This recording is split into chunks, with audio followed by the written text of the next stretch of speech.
Hey, what's up, everybody? Welcome to 24 Chambers of Film. Today we got a movie review for the new film directed by Anna Kendrick called Woman of the Hour. And Bachelor number 3, I'm counting on you. What are girls for? Also, it's a Netflix distributed film. It's on Netflix if you want to stream it. I know it's limited release in theaters as well. Yeah, let's get into it. So my overall thoughts, I had very good expectations, high expectations going into this film. I say they were almost met. I liked a lot about this film. I thought a lot of it worked, but I did feel at the end that I was missing something. I could have used maybe like another 20 minutes personally. But I think there's a lot to love in this movie, a lot of good stuff, a lot of good filmmaking. I think Anna Kendrick delivered a strong directorial debut for her first feature. What did you think, Nate? I had a very, very high hopes going into this. I'm a huge Anna Kendrick fan, and I thought it was an okay movie. It didn't deliver on what I expected. And then being the true crime genre, It definitely fell short for me from what else has been out there and what I personally like to see. I thought it's a worthy watch. It's a good watch, but I thought there was still a lot left to be desired in the film. Okay, well, let's get into it then. Set up the story for us, Nate. What is the plot of this film? It's essentially based on a real life serial killer named Rodney Alcala, who killed several women throughout the United States. Infamous because he went on an episode of the dating show, and the girl her name is Cheryl, who Anna Kendrick plays in the movie. He ended up winning the dating game show, but she ended up not going on a date with him because she found him creepy, according to everything that you can read online about it. So potentially might have saved her life. The fact that she didn't go out with him, the real life guy got arrested eventually, died in prison a few years ago. But the movie focuses on Anna Kendrick's character, basically her close brush with death, essentially, while kind of trying to build on who Rodney Alcala is. And I think they were on the right track. You mentioned that you wish you would have had 20 more minutes. I agree. I felt it was very short for what this movie could have been or should have been. I felt they should have made it a little bit longer because there was a lot of things I wish it kind of would have touched on a little bit in a different way. It does have some very good scenes that I personally like a lot, though. I just think it was, it's Anna Kendrick's directorial debut, right? I think she did a solid job for what it was. But I just think the story could have been handled a little bit differently, in my opinion. Interesting. Yeah, I mean, I think one of the things, well, first off, spoilers ahead. We're going to do our best not to do major spoilers or anything like that. But there will be some spoilers ahead as we talk about this, but we'll do our best not to reveal too much. So, yeah, I mean, I can see where you're coming from. I think it's definitely worth a watch. I think it's a good time at the end of the day. I think a lot of people are actually going to enjoy it. I think it's very accessible, the way the violence and the killings are handled in this movie. It's not very graphic or gratuitous. So it's not something that's going to disturb people necessarily in the sense of what they're seeing. But I think they're handled very well, and they're done they have some good suspense. And I think part of it is the guy who plays Rodney, Danny Zovatto. He does a great job as portraying the real life serial killer. I think he does a great job. I know you had issues with him when we did teaser reactions or the trailer reactions. You kind of were not sure about him the first time. You felt better about it the second trailer. But how did you feel about Daniel Zovatto portraying Rodney Al-Qaeda, or what's his last name? Alcala, yeah. I didn't look up anything before this film. I had self-control, and I did not go on the internet and look up any of the details. What was the end outcome with the serial killer? What exactly played out? I wanted to go in as blind as possible, and then look into it, later on, the details. It's funny that you say that because I knew who he was. I knew that he'd been caught, so there wasn't any mystery in that department. I didn't know all the details or everything, but one thing that I'll get to the Daniel, the actor, but one thing that I did normally when I watch a movie based on true events, as soon as the movie's over, I'm on Wikipedia, I'm on the internet trying to find everything. I didn't feel that. I didn't feel that for this one. I didn't feel like It didn't make me want to go find more. Well, and that was the problem that I had.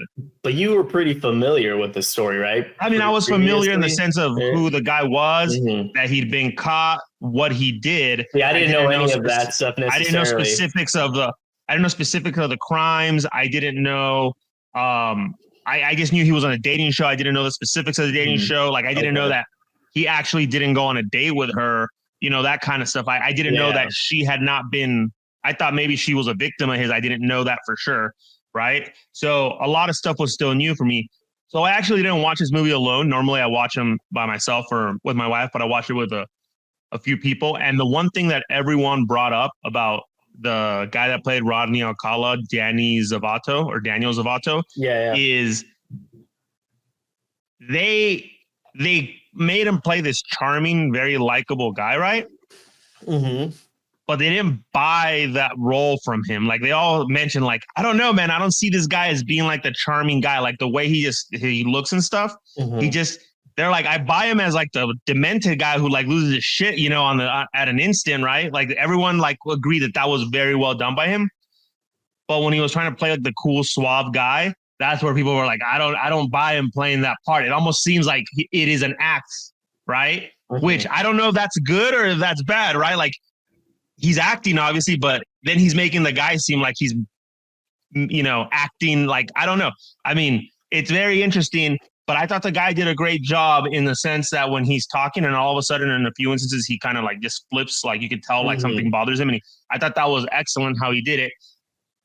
It was just, I don't know if it was intentionally done. He's that great of an actor and he could intentionally make it seem like that. I don't know. I'm just going off the top of it. I felt like I would not, there was no way in hell just by his looks, I would be like, I like, don't trust the guy based on his look, you know?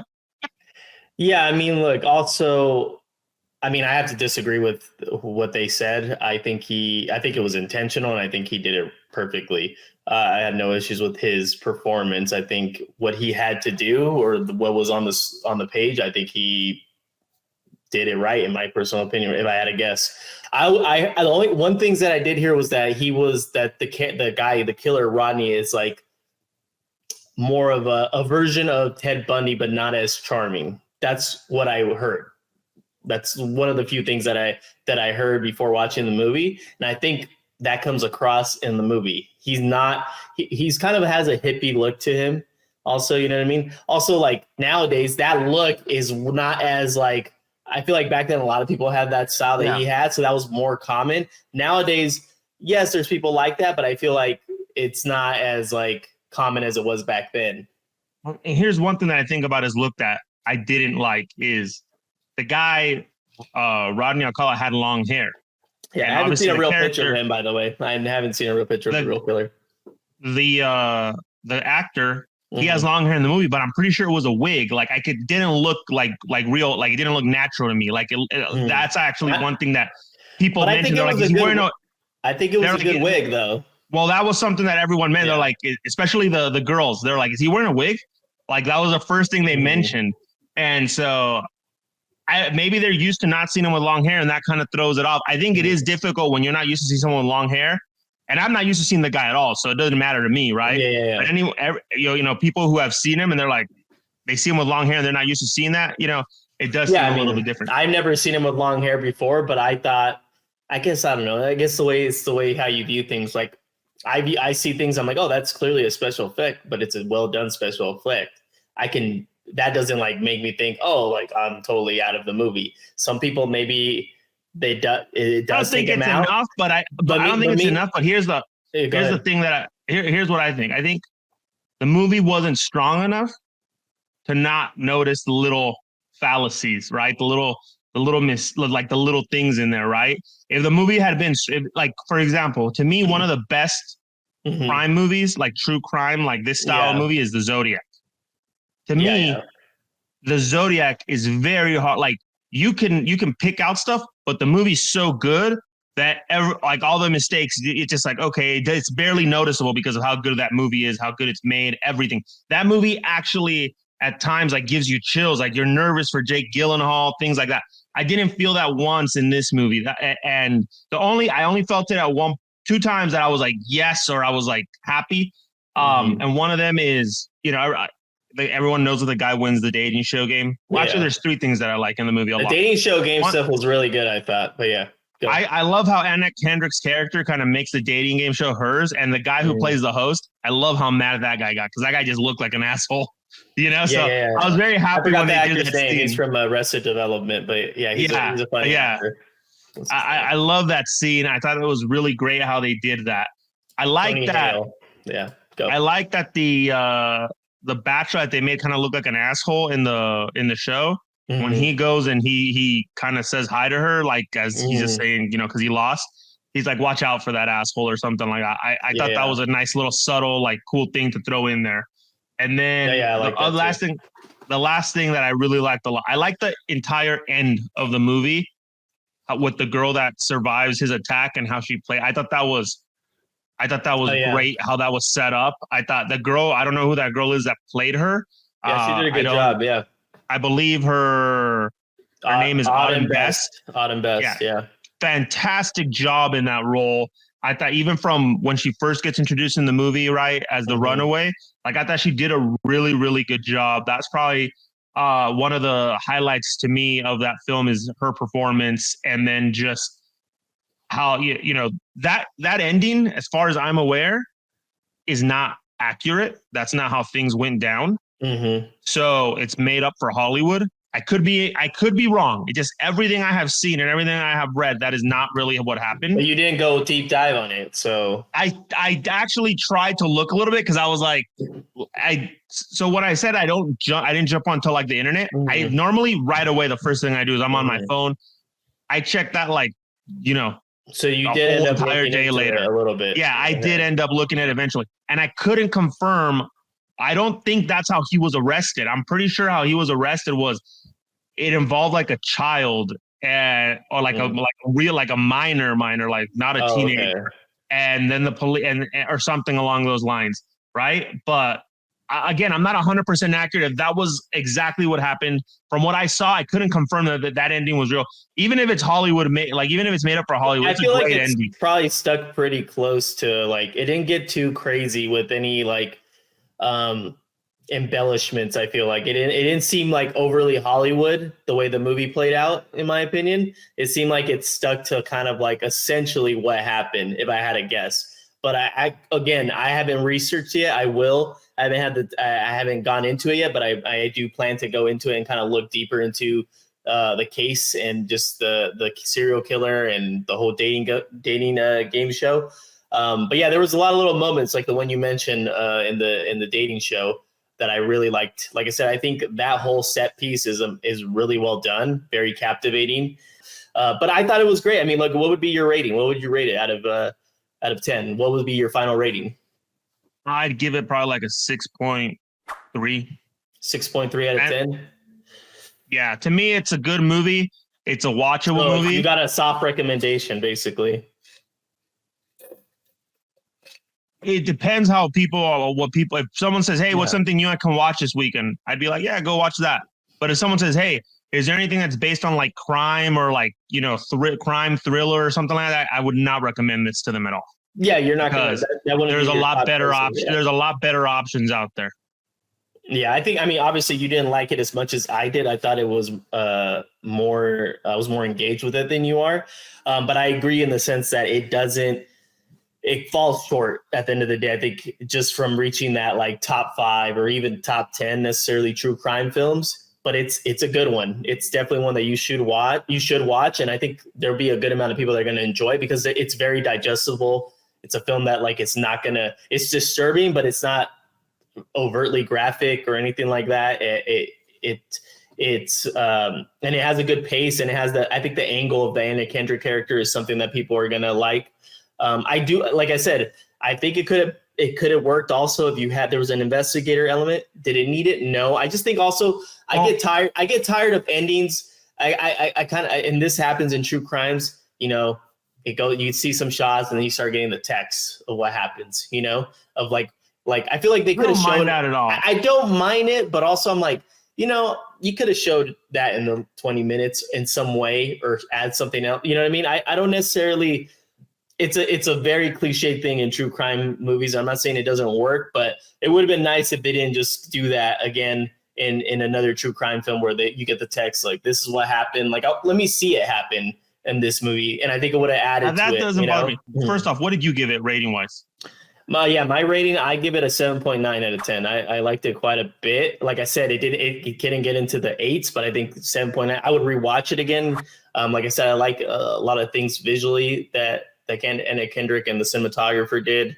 It has like a methodical pace. Like I said, that's where I get the Zodiac vibe, kind of like the movement of pacing of it. But I give it a 7.9. Like I said, I like the aesthetics, the filmmaking of it overall. I do feel like it does undercut itself with not going a little bit deeper into Rodney's history. Not saying I needed a whole fucking, him being a childhood and all that stuff, just a little bit more of his slice of life. I would have maybe preferred that added more into it, because anytime we see him, he's just literally doing the killings. I would have liked to see it doing always, like, photography is obviously a device that he uses. But yeah, I think I highly recommend it. 7.9 for me. Nathan gives it a 6.3. We definitely don't hate it, but we definitely don't like it the same. That's for sure. I think it's another strong entry for Netflix, and this is one of their better years in recent memory, I feel like, of original films that they're distributing. If you want to dip your toe into the water of this type of movie and not feel too like, not be too intense, I think this is the perfect movie for that. Like I said, it's definitely an appetizer, a strong appetizer, in my opinion, in true crime. But it's not like you're not going to get an entree out of this movie in the sense of a true crime film. Like I said, we can recommend you other ones that are way better. But yeah, we'll say this though. It was made for being a true story based on true crime. Because a lot of there's a lot of like serial killer or like suspense movies. Silence of the Lambs, right, is not based on a true story. No. But I think a lot of people use that as one of the best, like, crime. I don't know what you call the genre. It's a serial killer procedural. Yeah, that's not like just a guy going up and slashing people and cutting them up, right? Yeah, it's not a slasher, but it's a serial. Yeah. There's an investigation element to it. Yes, that makes it a procedural. But yeah, yes. So movies like that fall into that they're gonna build on that intensity and all that kind of stuff. I don't think it's up there. It's not that type of movie. Sorry, let me put it that way. It's not that type of movie at all. And I think well, it's also bound by reality. If they seem like they didn't want to do anything too Hollywood in the sense of like to make it overly like rewrite history. They stick to the thing where she met the guy, but it didn't go on the actual date. Like that's still in the movie. They could have easily made her go on the date, Hollywood up and made her. They would have done that. It would have been just like. No, I know. Then I don't think they could avoid that one. No, I'm just saying. But I did verify. They don't give a fuck, and they just embellish a whole fucking segment. While we were on here, I did verify that girl. She did get away with him using that method, but he didn't get arrested then at all. Like he got arrested completely at a different time. So gotcha. Anyway, if you guys seen Woman of the Hour, let us know what you guys think about it. Let us know what you guys think as far as a crime movie goes, serial killer style movie, true crime movie in itself. Let us know what you guys think, where it ranks in your opinion. And we'd appreciate if you guys like the video and subscribe to the channel, stay up to date with more of our content. I'm Nathan, this is Steven, and we're 24 Chambers of Film. Until next time.